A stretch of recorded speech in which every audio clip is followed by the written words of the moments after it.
Bonjour et bienvenue sur France 24 et sur Radio France Internationale pour une interview avec le ministre des Affaires étrangères du Niger, Assoumi Massoudou.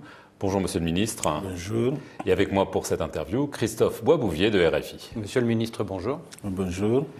Monsieur le Ministre, le président français Emmanuel Macron a annoncé le départ du Mali des forces de l'opération Barkhane et de l'opération Takuba. Il a estimé que cela prendrait de 4 à 6 mois.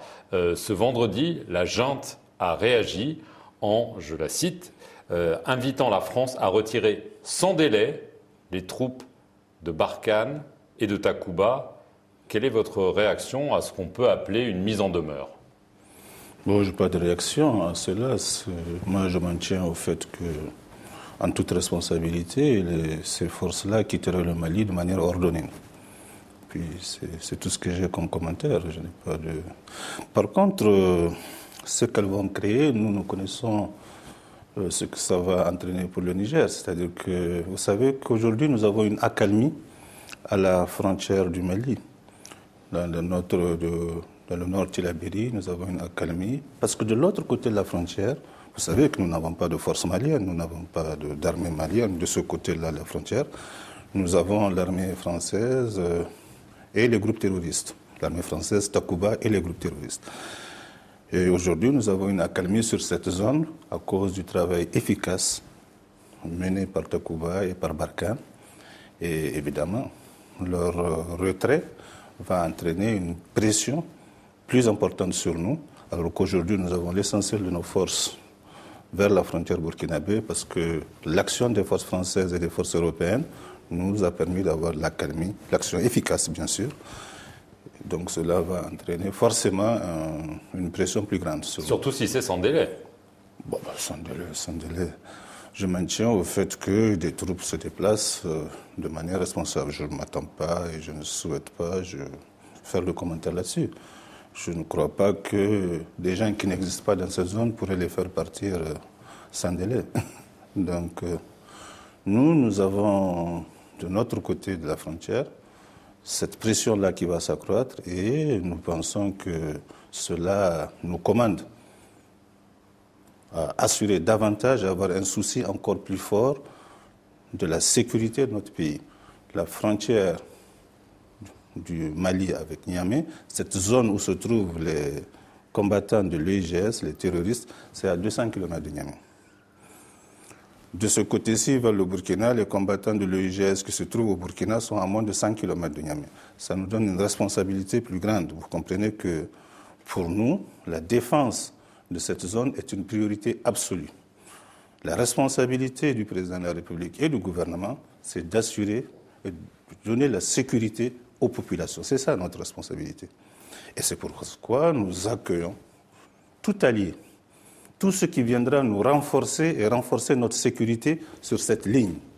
Et que les forces européennes et françaises viennent jouer un rôle de cordon sanitaire sur cette frontière-là, avec le vide qui sera créé dans cet espace-là, il va de soi que cela augmente notre sécurité sur une zone où nous tenons qui est à 200 km de la ville de Niamey, la capitale de notre pays.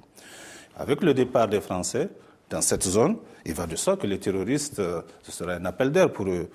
Donc par conséquent, nous aurons une pression nouvelle, renouvelée sur cette frontière-là. L'arrivée des Français de ce côté-ci de la frontière permettra certainement de renforcer le cordon sanitaire par rapport en fait à ce sanctuaire terroriste que constitue le Nord Mali. Alors de l'autre côté de la frontière, maintenant il va y avoir des combattants russes et le pari de Tout le Bamako... monde, ils n'y sont pas, nous ne les avons pas vus. Et le pari de Bamako, c'est que ces combattants russes vont réussir là où les soldats français ont échoué. Est-ce que c'est possible ? Vous savez, dans la propagande que nous subissons, j'ai entendu des gens dire au Niger que, attention, les chefs djihadistes sont déjà au Niger chassés par les combattants russes. Ils sont à Yorou, les Iya d'Agali et tout ça, sont en territoire nigérien. C'est pour vous dire que beaucoup de choses se racontent, des choses les plus grotesques. De ce côté-ci de la frontière, nous ne voyons ni combattants russes, ni armée malienne. Je ne sais pas ce que feront les combattants russes, ce qu'ils viendraient faire, ces mercenaires, comment ils se comporteront et quels seront leurs résultats. Nous nous occupons de la sécurité de nos populations. En tout cas, vous en doutez de l'efficacité des Russes. Nous avons des mercenaires qui n'ont pas de responsabilité internationale.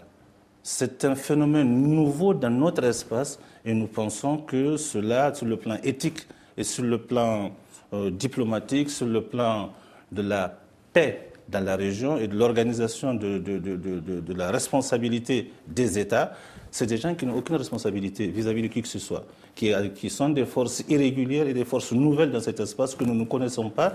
Et le communiqué de la CEDEAO, les chefs de l'État de la CEDEAO ont marqué leur préoccupation par rapport à la présence de ce type de force dans notre espace. Et nous en sommes solidaires. Voilà. Alors, en parlant de forces régulières, le départ de Takuba et de Barkhane, surtout s'il est sans délai, ça veut dire que des milliers de soldats français vont désormais s'installer au Niger. Je ne connais pas le nombre. Dans le principe, ils sont 2500 au Mali. Je n'en connais pas le nombre. Les questions seront discutées maintenant de manière... Il s'agit d'une articulation, d'une restructuration qui est en train de se faire. Les discussions seront engagées avec les autorités militaires du Niger et puis les autorités militaires des autres pays de la sous-région pour voir comment les articuler. Pour le moment, c'est dans le principe. Nous, dans le principe, nous sommes prêts à accueillir les forces européennes, les forces spéciales européennes, y compris françaises, sur notre territoire. Et nous pensons, et nous le faisons en toute responsabilité, nous pensons qu'elles contribueront, compte tenu du vide qui sera créé de l'autre côté, à renforcer, avec nos forces, à renforcer nos capacités de défense pour assurer la sécurité de nos populations. Alors, fin 2021, à Terra, en novembre, un convoi militaire français a été pris à partie violemment par des civils. Il y a eu 3 civils nigériens tués. Donc, est-ce qu'en amenant, peut-être pas des milliers, mais en tout cas des centaines de soldats français, des bases supplémentaires françaises, est-ce que vous ne prenez pas un risque politique parce que le sentiment anti-français pourrait être exacerbé? Vous savez ce qu'on a dit aux jeunes de Terra? On leur avait dit que le convoi français qui c'était le 31e convoi ou 33e ou quelque chose comme ça, c'était un convoi habituel, mais cette fois-ci, ce convoi apportait des armes pour les terroristes. Et les gens ont cru, tout à l'heure je vous disais que les gens ont cru qu'Iyad était en territoire nigérien dans la ville d'Ayoru, parce qu'il a été chassé par les Russes. Vous voyez comment la puissance et l'effet dévastateur rapide de certains types de communication. En ce qui concerne le sentiment anti-français, d'abord, premièrement, nous n'avons pas actuellement d'accord de défense avec qui que ce soit. Les accords de défense supposent qu'il y ait quand un pays est attaqué, l'autre vient à sa rescousse. Ici, il s'agit d'une entreprise commune de lutte contre le terrorisme que nous menons avec beaucoup de pays, y compris européens comme africains. Nous avons signé des accords de coopération sur la sécurité avec l'Allemagne, avec les États-Unis, avec la France. C'est les mêmes types d'accords de coopération qu'on a signés. Et ces accords-là ne sont pas soumis tels qu'ils sont. C'est des accords de défense qui sont soumis au Parlement. Ceux-là, non, ne sont pas soumis au Parlement. Mais pour cette fois-ci, compte tenu de la propagande qui est menée à propos du sentiment anti-français, à propos du peuple nigérien qui serait contre la présence de forces étrangères sur notre pays, le président de la République, bien qu'il n'y ait pas d'obligation de saisir le Parlement, a demandé au Premier ministre d'engager la responsabilité du gouvernement au Parlement sur cette question. Donc cela sanctionnera un débat parlementaire qui sera sanctionné par un vote et le gouvernement engagera sa responsabilité. Donc voilà ce qu'on fera et on verra. La représentation nationale, c'est celle-là qui représente le peuple nigérien. Nous sommes un pays démocratique et où l'exercice démocratique se fera dans l'enceinte privilégiée pour l'expression démocratique, l'expression des représentants du peuple. Et puis maintenant, les gens verront ce que pensera le peuple nigérien, ce qu'il en pense. Donc voilà, nous sommes dans un pays démocratique et la démocratie s'exprimera par rapport à cela. Nous engageons notre responsabilité sur cette question et donc il y aura un vote parlementaire et on verra. Le Niger est un pays démocratique, mais l'Afrique de l'Ouest est frappée par une contagion de coups d'État. Oui. Votre pays en a connu 4 depuis l'indépendance. Il a connu une dernière tentative en avril dernier. Est-ce que vous prenez ce risque au sérieux ? Bien, disons que ce risque peut toujours exister, bien entendu. C'est-à-dire qu'il y ait... Mais le coup d'État n'est jamais une question technique. C'est toujours une question politique.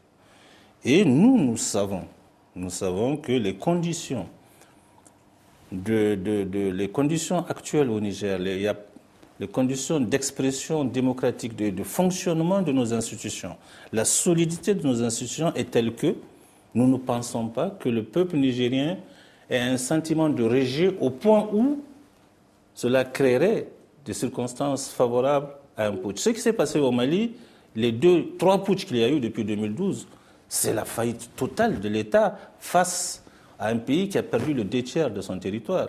Au Burkina Faso, c'est aussi un pays, vous savez bien que le président Roch Kaboré, on ne lui reproche même pas la corruption, le népotisme ou quoi que ce soit. C'est la faillite, l'incapacité, l'occupation, la perte de contrôle pratiquement du nord et de l'est de son territoire qui a fait que cette armée elle-même qui était sur le front est venue prendre le pouvoir en disant que c'est en prétextant de l'incapacité d'assurer la sécurité. Chez nous, au Niger, il n'y a pas de sanctuaire terroriste dans notre pays.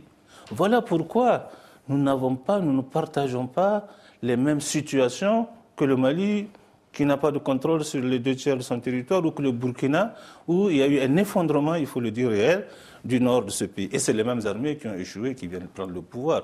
Je ne sais pas si elles pourront répondre à la guerre qu'elles n'ont pas pu mener hier. Donc voilà un peu, mais nous ne présentons pas les mêmes caractéristiques. Ensuite, nous voulons prouver, et nous allons le prouver, nous sommes en train de le prouver, qu'on peut être un État démocratique, un État où fonctionnent des institutions, là je viens de parler de saisine du Parlement, et un État stable qui peut aussi, en plus, dans une relation intelligente et responsable avec des partenaires africains comme européens, vaincre le terrorisme. Merci, Monsieur le Ministre, de nous avoir accordé cet entretien. Et merci à vous de nous avoir suivis sur nos 2 chaînes, France 24 et Radio France Internationale.